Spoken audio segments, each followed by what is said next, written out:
Hoy, good day mga kamots. Welcome back sa panibagong mini-series ng ating makeover para kay Blacky Beat. So for today's video mga kamots, lilinisin natin tong kung makikita nyo mga kamots, yung rotor disc nya sobrang kinakalawang na. So ang gagawin natin for today mga kamots is babaklasin natin to at lilinisin natin. And then itong mga bolts nya, yung disc bolts, papalitan na natin yan ng white gold. Ayan, so dumating na yung in-order ko sa Shopee, 4 na piraso. Ayan, so baklasin muna natin to mga kamots para malinis natin yung rotor disc, balik natin sa dating pintab, patanggalin natin yung mga kalakalawang na yan.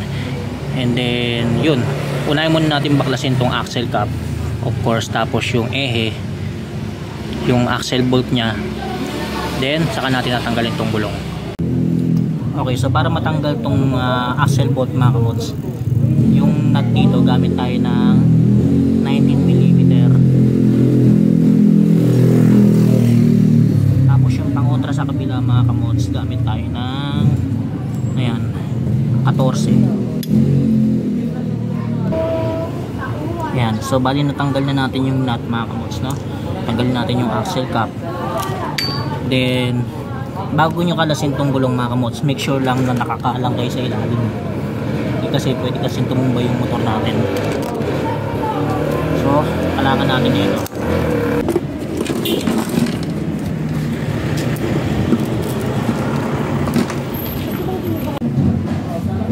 Alright, so yan mga kamots, bali na baklas natin yung gulong. So ang gagawin naman natin, tanggalin natin tong 4 na disc bolt. Ayan. So allen bolts lang, allen key lang yan, yung patatagal natin. Alright, so yan mga kamots, bali na tanggal na natin yung 4 na stock na disc bolt. So medyo nahirapan nga lang kung siya tanggalin kasi ang higpit niya masyado. Ayan, tagal na rin kasi yun. Ayan, tanggalin natin tong ayan, so bali na tanggalin natin tong rotor disc. So bali gagawin na lang natin, lilinisin natin mga kamots na. Ayan. Okay, so para malinis to mga kamots, ispirahan muna natin ng degreaser magkabila. So ito yung gamit nating degreaser. So sprayan natin tong rotor disc.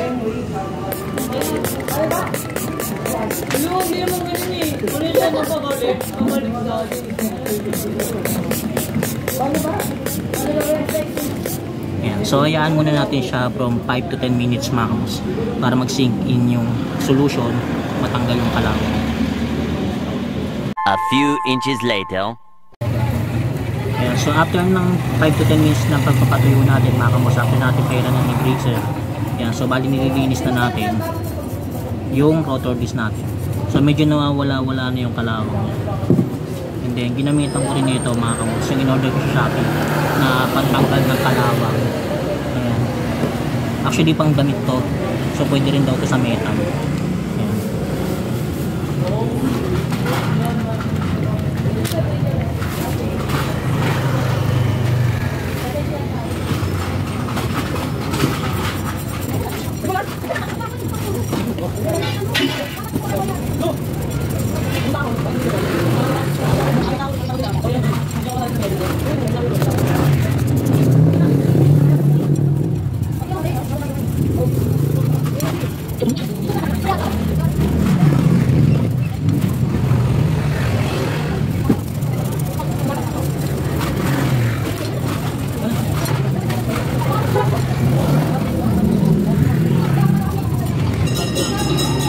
Alright, so yan mga kamots, after natin malinis yung rotor disc natin, ayan, so gamit yung degreaser tsaka itong pagtanggal ng kalawang. So far nawala na yung mga kalakalawang niya magkabilat mga kamots, no?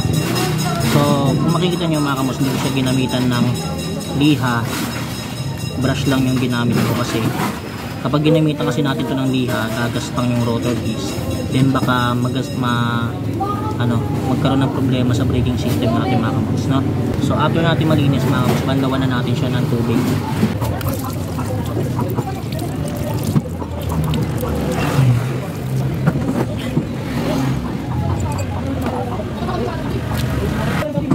Alright, so yan mga kamots, bali nga nalinis na natin ng tubig, napunasan na rin natin ng basahan.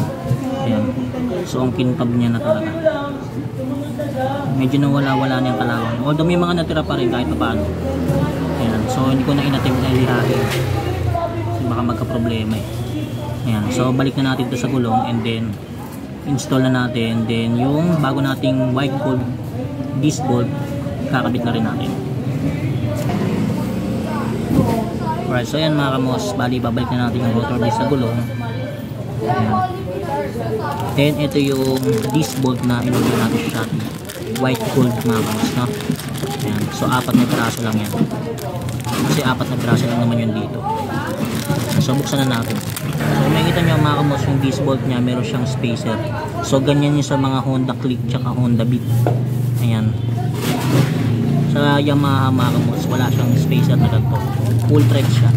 Ito may spacer. Ayan. So yung link nito mga kamos, i-share ko na lang sa video na to, para kung sakaling gusto nyo umorder nito sa Shopee, direkta na kayo ito. Ayan.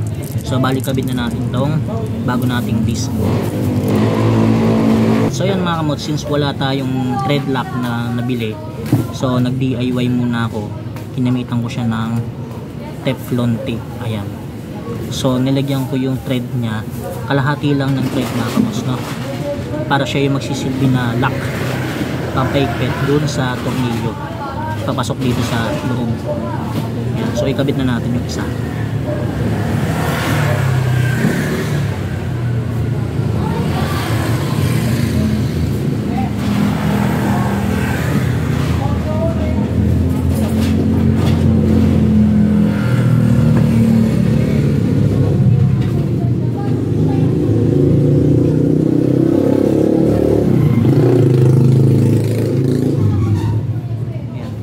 Sa pagkakabit ng disc bolt mga kamots, make sure nyo lang na mahigpit yung pagkakabit nyo, no? Talagang todo higpit, kasi para hindi siya matanggal katagalan.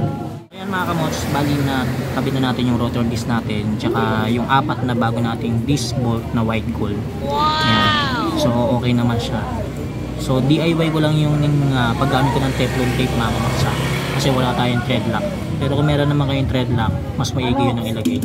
Pero sa ngayon, yung Teflon tape muna yung ginamit ko, additional na security dito sa bolts natin, sa disc bolt, na dagdag higpit, no?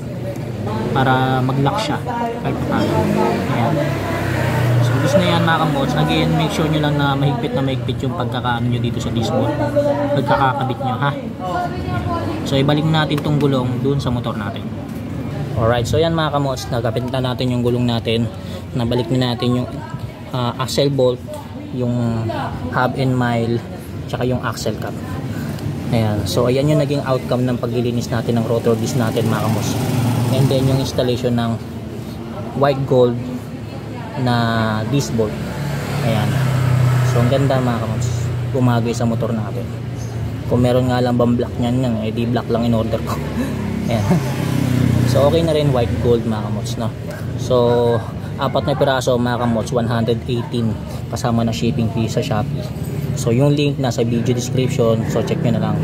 And dito nagtatapos yung episode 5 natin mga kamots ng makeover mini series natin kay Blackbeat. Ayan. So sa susunod na video mga kamots, abangan nyo pa yung mga makeover na gagawin natin para kay Blackbeat, Honda Beat FI version 2 natin. So maraming salamat sa panonood mga kamots. Stay safe, ride safe always.